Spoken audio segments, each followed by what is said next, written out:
आगे बढ़ेंगे। देवघर के मधुपुर में हालात तेजी से सामान्य हो रहे हैं। लालगढ़ में फिलहाल शांति का माहौल है। धार्मिक स्थान के जीर्णोद्धार को लेकर दो पक्षों में हिंसक झड़प हो गई थी, जिसके बाद भारी संख्या में पुलिस बल की तैनाती की गई। वहीं अफवाह फैलाने वालों पर कड़ी नजर रखी जा रही है। देखिए रिपोर्ट। लालगढ़ में अशांति के पीछे कौन? साजिशकर्ताओं पर कसेगा कानून का शिकंजा। देवघर में मधुपुर के लालगढ़ में हालात तेजी से सामान्य हो रहा है। स्थिति नियंत्रण में है। अप्रिय घटना से निपटने के लिए पुलिस तैनात है। डीसीएसपी की मौजूदगी में आयोजित बैठक में शांति बनाए रखने की अपील की गई। साथ ही उपद्रवियों से सख्ती से निपटने का फैसला लिया गया। एसपी ने कहा कि सोशल मीडिया पर अफवाह फैलाने वालों पर कड़ी नजर रखी जा रही है। मंदिर के जो निर्माण एवं जो सौंदर्यीकरण को लेकर जो मुद्दा था, वो दोनों समुदाय ने पहले ही इस मीटिंग के पहले ही आपस में मिलकर इसको सुलझा लिया है। और इस मीटिंग के माध्यम से भी हम लोगों को भी और आपस में भी एक दूसरे को आश्वस्त किया है कि अब उनमें किसी भी प्रकार का विवाद की स्थिति नहीं है। हम लोगों ने इनको ये कहा है कि उनकी जो पीस कमेटी और सद्भावना कमेटी है, वो लालगढ़ के पर्टिकुलर आने वाले बस निकट भविष्य में और मधुपुर के भी जो पीस कमेटियाँ हैं, वो चर्चा कर ले विभिन्न जो भी त्योहार है उसका कैसे बेहतर ढंग से उसका आयोजन हो सकता है और किसी भी प्रकार की विवाद की स्थिति न रहे। जो हमारे अभी स्थिति बिल्कुल शांतिपूर्ण है, किसी भी तरह की कोई समस्या नहीं है। हम लोगों ने फोर्स का डिप्लॉयमेंट पर्याप्त संख्या में किया हुआ है। मैं आपके माध्यम से मैं बताना चाहूँगा, विशेष रूप से हमारे सोशल मीडिया यूजर्स जो कि अफवाह फैला रहे हैं, ऐसे सभी सोशल मीडिया यूजर को हम लोग चिन्हित कर रहे हैं और उनके खिलाफ विधि सम्मत कार्रवाई हम लोग, चाहे वो 107 या 126 की कार्रवाई हो या फिर प्राथमिकी दर्ज करने की कार्रवाई हो, वो हम लोग कर रहे हैं। लालगढ़ में गुरुवार को एक धार्मिक स्थान के जीर्णोद्धार कार्य को लेकर दो पक्षों में हिंसक झड़प हो गया था, जिसमें कई लोग घायल हुए थे। घटना को लेकर बीजेपी का एक प्रतिनिधि मंडल भी शुक्रवार को लालगढ़ पहुंचा था, लेकिन बीजेपी प्रतिनिधि मंडल के लौटने के बाद फिर हंगामा मच गया था। लेकिन फिलहाल हालात सामान्य हैं, लेकिन एहतियातन पुलिस बल की तैनाती अब भी है। बीजेपी ने दोषी लोगों पर कार्रवाई की मांग की है। अब पुलिस प्रशासन की जो जिम्मेदारी है वो जिम्मेदारी को निभाएं और जो उनमें दोषी हैं उस दोषियों को पकड़ करके जेल डालें और उनकी जो सजा हो उसको सजा को दें। इस तरह की भाईचारा वाली जब बात होती है तो भाईचारा सिर्फ एक तरफ नहीं होती है, दोनों तरफ से होनी चाहिए।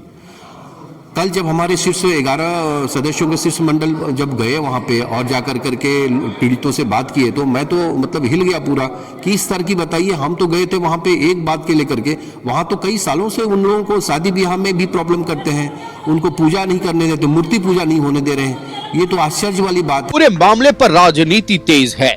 देवघर में बीजेपी की बैठक हुई, जिसमें घटना की निंदा की गई, साथ ही दोषियों पर कार्रवाई की मांग की गई। दूसरी ओर मंत्री इरफान अंसारी ने बीजेपी पर ही जहर घोलने का आरोप लगा दिया। न्यूज़ 11 भारत के लिए मधुपुर से राजेश और देवघर से शुभेंदु के साथ ब्यूरो रिपोर्ट। संवाददाता श्रीकांत हमारे साथ लाइव जुड़ रहे हैं। सीधे श्रीकांत का रुख करते। श्रीकांत, देखिए मधुपुर के लालगढ़ में मंदिर के जीर्णोद्धार को लेकर जो विवाद उत्पन्न हुआ था, जिसके बाद दो गुटों में, दो पक्षों में हिंसक झड़प हुई थी, कई लोग घायल हुए थे, लेकिन अब हालात सामान्य बताए जा रहे हैं। हालांकि अब भी पुलिस कैंप कर रही है, लेकिन खबर है कि अब धीरे धीरे माहौल शांत हो रहा है। क्या है पूरी जानकारी, बताएं दर्शकों को। देखिए आदित्य, बता दें कि मधुपुर के लालगढ़ में जिस तरीके से काली मंदिर जीर्णोद्धार को लेकर जो विरोध और जो तनाव उत्पन्न हुआ था, उसके बाद जिस तरीके की स्थितियां पैदा हुई थी, वो स्थितियां जिस तरीके से सामने आई, उसके बाद तनाव का माहौल उत्पन्न हो गया था, जिस पर त्वरित प्रशासन और पुलिस ने कार्रवाई करते हुए जो है वो स्थिति को पहले नियंत्रण में किया, उसके बाद सामान्य किया। इलाके में भारी संख्या में पुलिस बल की तैनाती कर दी गई। आज खुद मधुपुर थाना परिसर में जो देवघर के उपायुक्त हैं वो और देवघर के पुलिस कप्तान दोनों पहुंचे। दोनों ने शांति समिति के लोगों के साथ बैठक की है और लोगों को ये विश्वास भी दिलाया है कि जो पुलिस प्रशासन है वो आम लोगों की सुरक्षा के लिए है और किसी भी तौर पर आम लोगों की सुरक्षा से खिलवाड़ करने वाले लोगों को बख्शा नहीं जाएगा। इसी कड़ी में 31 नामजद लोगों पर प्राथमिकी दर्ज की गई है, कई लोगों को हिरासत में लिया गया है और बाकी लोगों के धरपकड़ के लिए पुलिस छापेमारी भी लगातार कर रही है।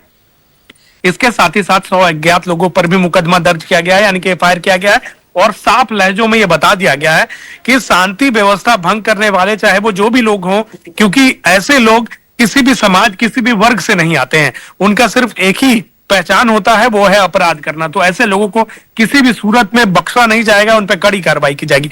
वहीं आपने ठीक कहा कि दूसरी तरफ भाजपा का एक प्रतिनिधि मंडल वहां गांव गया था, लोगों से मुलाकात की, उन्होंने सरकार पर नाकामी का आरोप लगाया है कि इस तरीके से जो घटनाएं हो रही हैं वो चिंताजनक है।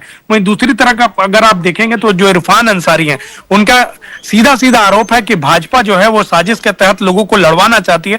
तो सत्ता पक्ष और विपक्ष भी अपनी राजनीति जो है वो इस मामले को लेकर गर्म है, लेकिन इसी बीच में देवघर पुलिस प्रशासन ने जो है बड़ी सूझबूझ से काम लिया है और आज जाकर कई तरीके से पाबंदियां भी लागू हैं। सोशल मीडिया पर जिस तरीके से लोगों ने वीडियो वायरल किया, फैलाया, उसकी भी जांच की जा रही है कि आखिर अब भी ऐसे कोई तत्व हैं जो नेगेटिव संदेश फैला रहे हैं या लोग शांति भंग करने की कोशिश कर रहे हैं, और इसके पीछे क्या वजह रही, विवाद कहां से शुरू हुआ, शांति व्यवस्था भंग कैसे हुई, ये सारी चीजें जांच रिपोर्ट में निकलकर सामने आएंगी। लेकिन फिलहाल 31 नामजद लोगों पर और 100 अज्ञात लोगों पर मुकदमा दर्ज कर लिया गया है।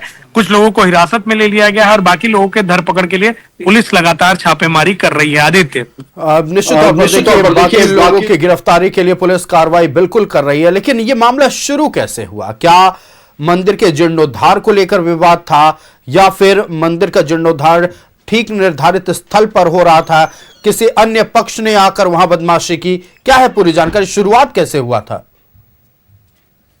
देखिए, अगर आप इस तरीके से देखेंगे तो दोनों पक्षों के अपने अलग अलग दावे हैं, लेकिन मंदिर का जीर्णोद्धार कहीं भी होता है तो एक पूजा विधि विधान से उसकी की जाती है, उसके बाद वो प्रक्रिया आगे बढ़ती है। लेकिन ये सबसे बड़ा आपने सवाल भी उठाया कि आखिर जांच का विषय है कि अगर शांतिपूर्ण ढंग से पूजा हो रही थी तो आखिर विघ्न कहां पैदा हुआ, आखिर किस तरीके से ये शांति जो है अशांति में तब्दील हो गई, कौन लोग इसके पीछे थे और पहले किन लोगों ने जो है विरोध शुरू किया और वो विरोध जो है किस तरीके से जो है पत्थरबाजी में तब्दील हो गया।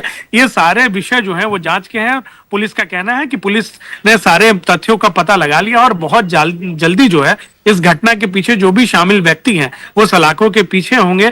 क्योंकि निश्चित तौर से इस तरीके से जो घटना हुई है वो निंदनीय घटना तो है ही, लेकिन पुलिस ने साफ तौर पर कहा है कि जो भी लोग इस साजिश के पीछे शामिल हैं उसका पता लगा रही है पुलिस और जल्द वो लोग सलाखों के पीछे होंगे।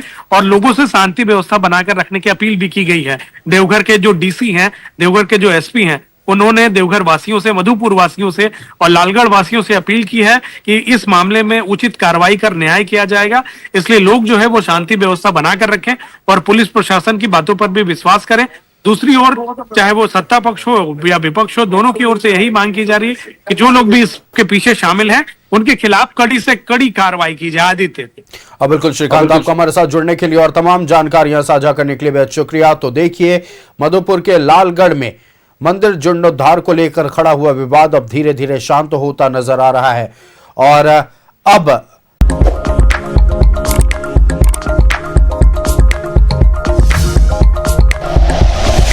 Like and share videos, subscribe करें हमारा चैनल और प्रेस करें बेल आइकॉन। न्यूज़ 11 भारत, सच है तो दिखेगा।